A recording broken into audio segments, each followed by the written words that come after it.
Maraming mga posibilidad na mangyayari pagdating ng off-season ng PBA at yan ang inaabangan ng karamihan lalo na itong Converge Fiber XRs. Ang latest report ngayon baka daw magkaroon ulit ng trade itong Converge Fiber XRs at itong TNT Tropang Giga. At mukhang ngayon ang gusto naman daw mangyari ng Converge ay makuha itong si Brandon Ganuelas Roser mula dito sa TNT.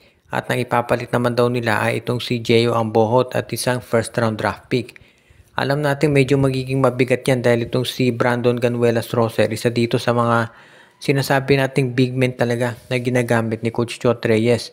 Pero kumbinsido raw itong Converge Fiber XS na makukumbinsin nilang i-trade yan. Lalo na kung ang i-offer nga nila ay itong si Gio Ambohot at yung kanilang first round draft pick.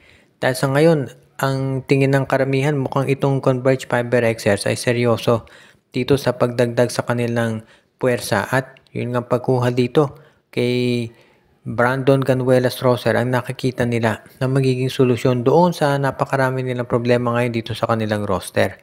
Kaya nga kung sakasakali na ito'y mangyari, dito natin makikita talaga na itong lineup ng Converge Fiber XS ay magiging isa dito sa pinakamalakas sa PBA.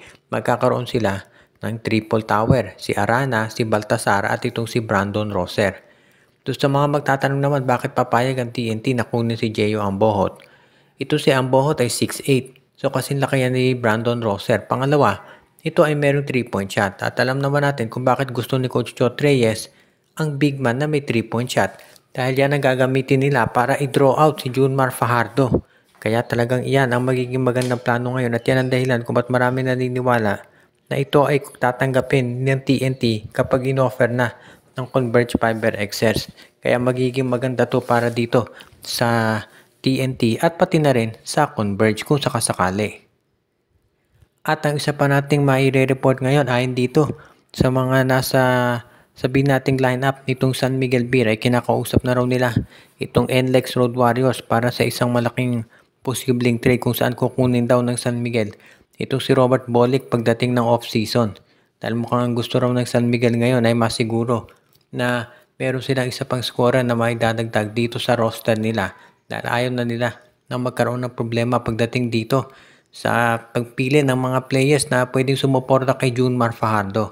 Alam naman natin na ang San Miguel ngayon ay talagang gusto ng isa pang player na magagamit at itong si Cedric Barefield pwede yan dito sa San Miguel dahil si Wamit Yongson sa totoo 34 years old na rin yan at mukhang nangangailangan pa ang San Miguel na isa pang consistent na player dahil si CJ Perez.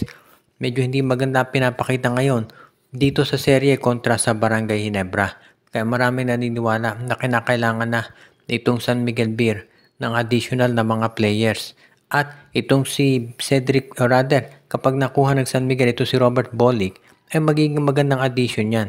Alam naman natin na ito si Bolick ay magiging isa doon sa mga players talaga na pwede na mag-playmaking, pwede maging passer, pwedeng maging take charge guy.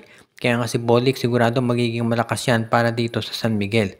Ito si Robert Bolick din, yung isa dito sa mga masasabi nating perennial na MVP candidates.